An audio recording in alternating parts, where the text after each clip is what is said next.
Ada yang mengatakan, kenapa kita berdoa tangan ke atas? Kata dia, karena kiblat doa adalah di atas. Kiblat doa adalah di atas. Ini adalah kekonyolan. Meskipun disana oleh sebagian ulama, tapi ulama terkena syubhat. Li'anna sama'a qiblatud du'a, karena sesungguhnya langit adalah kiblatnya doa.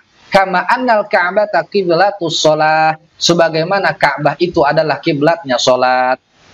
Jadi Ibnu Hajar ini ulama yang konyol, ulama yang syubhat, Pak Dokter. La haula wala quwata illa billah.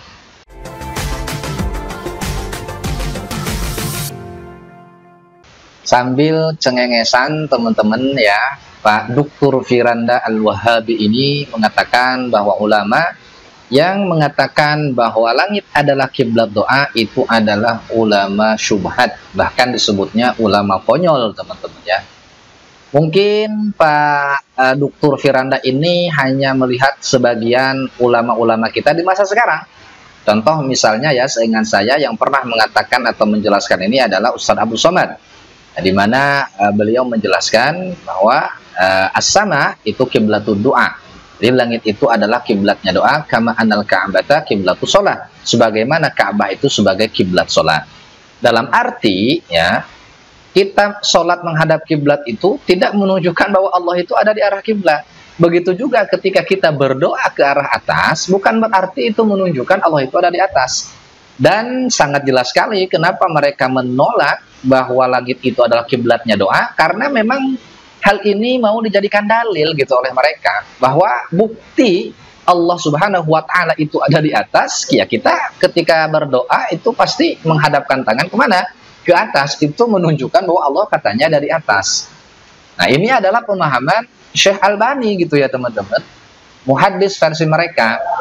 Jadi pertanyaannya, kita mau ikut Nabi berdasarkan pemahaman ulama mayoritas, atau mau ikut Nabi berdasarkan pemahaman Syekh Albani yang diikuti oleh pengikutnya Salafi Wahabi? Jadi pertanyaannya jangan mau ikut Nabi atau Ibnu Hajar misalnya, nggak begitu. Harus apple to apple teman-teman. Semua umat Islam sepakat Al-Quran hadis adalah sumber primer ajaran Islam. Jadi ketika ada Al-Quran, ketika ada hadis, kemudian para ulama berbeda pendapat di dalamnya, jangan membenturkan ulama dengan Nabi, nggak begitu. Ya, jadi pilihannya kita mau ikut mayoritas ulama atau mau ikut kelompok minoritas Salafi Wahabi gitu teman-teman. Ya, nah siapa saja ulama yang mengatakan bahwa langit itu adalah kiblatnya doa, diantaranya adalah Ibnu Hajar Al-Asqalani.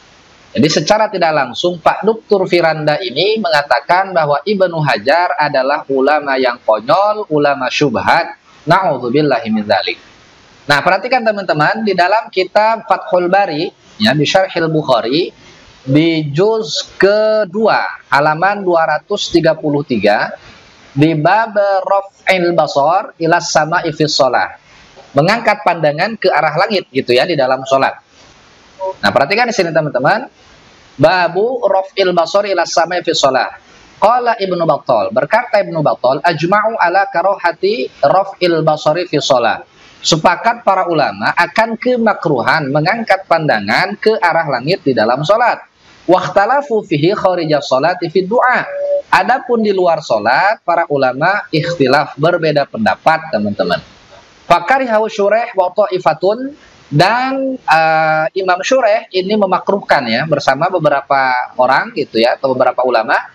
Wa ajazahul aktsarun, akan tetapi kebanyakan para ulama itu membolehkan teman-teman ya. Kenapa dibolehkan ketika kita berdoa mengangkat mata ke langit? Li'anna sama'a qiblatud du'a, karena sesungguhnya langit adalah kiblatnya doa. Kama annal ka'bata qiblatus shalah, sebagaimana Ka'bah itu adalah kiblatnya salat. Jadi Ibnu Hajar ini ulama yang konyol, ulama yang syubhat, Pak Dokter. La haula wala quwata illa billah. Kemudian teman-teman, begitu juga Al-Imam An-Nawawi di dalam syarah Muslimnya, di dalam juz keempat ya. Perhatikan, ini bisa diakses, buka Maktabah Syamilah teman-teman. Ini sama mengutip perkataan Ibnu Battal ya di sini. Jadi sama dengan apa yang disampaikan oleh Ibnu Hajar Al-Asqalani di dalam kitab Fathul Bari tadi. Nah, kemudian perhatikan teman-teman ya, masih di kitab yang sama, yaitu di kitab Syarah Sahih Muslim karya Imam An-Nawawi di juz ke-5 teman-teman. Nah, di sini jelaskan, perhatikan teman-teman. Idza da'ahu da'i, apabila seseorang berdoa istaqbalas samaa dan menghadap ke langit, kama idza shalla al-musalli istaqbalal ka'bah, sebagaimana apabila orang yang sholat menghadap kiblat, walaysa dzalika li annahu munhasirun fis sama. Itu sama sekali tidak menunjukkan bahwa Allah itu ada di langit, atau langit sebagai tempat bagi Allah Subhanahu wa taala. Enggak begitu kata Imam Nawawi ya. Kenapa demikian? Kama annahu laisa munhasiran fi jihatil Ka'bah. Sebagaimana Allah itu tidak terbatas di Ka'bah ketika orang sholat menghadap Ka'bah gitu ya teman-teman.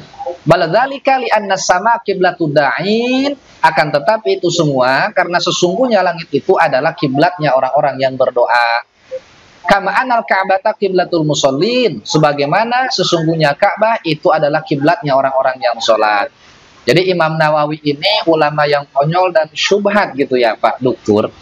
Jadi wajar ya kalau para pengikutnya yang bayi-bayi Wahabi ini menganggap bahwa ustadz yang sekarang atau kiai-kiai yang sekarang kita saksikan itu mereka ngarang sendiri. Enggak begitu Pak. Ya, ulama-ulama Ahlussunnah wal Jamaah itu dilatih terbiasa untuk menyampaikan pendapat para ulama, bukan menyampaikan pendapat pribadi Pak. Jadi apa yang mereka sampaikan pasti memiliki landasan dalil. Ya, memiliki maroji, ada referensinya Pak Dokter. Ya, bukan hanya asal sebut. Jadi silakan teman-teman pilih, mau ikut hadis Nabi berdasarkan pemahaman Ibnu Hajar dan juga Imam Nawawi, atau mau ikut Nabi berdasarkan pemahaman Albani dan kawan-kawannya. Wallahu a'lam.